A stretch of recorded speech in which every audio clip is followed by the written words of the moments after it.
پردے چار ہیں، ایک نہیں چار۔ پہلا پردہ جو ایک پورے کرٹن کی طرح گویا کہ ہمارے پورے معاشرے کے اندر تنا ہوا ہے، وہ سیگریگیشن آف سیکسز، عورتوں اور مردوں کو علیحدہ کرو، مخلوط معاشرت نہ ہو۔ دعوت ولیمہ ہو رہی ہے تو ایک طرف عورتیں ہیں دوسری طرف مرد ہیں، مخلوط نہیں۔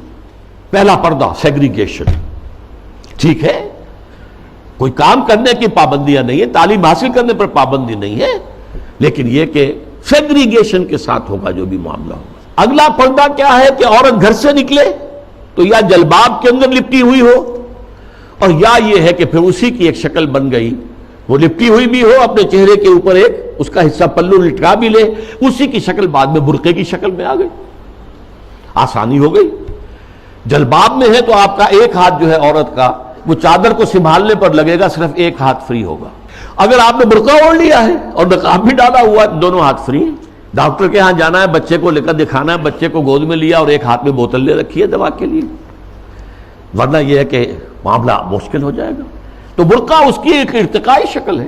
تیسرا پردہ چار دیواری، گھر کے اندر صرف محرم داخل ہوگا، نامحرم نہیں جائے گا، چاہے وہ آپ کا داماد ہے، لیکن داماد کی محرم صرف اس کی بیوی ہے، آپ کی ایک بیٹی ہے، دوسری بیٹیاں اس کی محرم نہیں ہے۔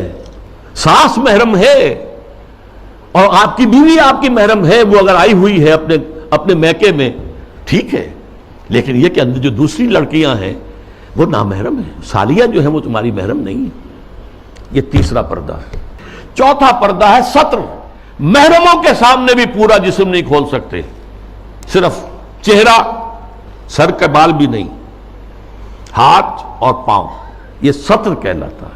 ان تین چیزوں کے علاوہ کوئی جسم کا حصہ باپ کی نظر پہ بھی نہیں آنا چاہیے، بھائی کی نظر میں بھی نہیں آنا چاہیے، مستور رہے گی گھر کے اندر بھی مسلمان عورت۔ اس کے بعد جو ہے وہ صرف شوہر کا معاملہ ہے۔ یہ چار پردے ہیں اسلام میں، اس تہذیب کی بنیاد آج اس کی بے خبری کی جا رہی ہے، ختم کیا جا رہا ہے۔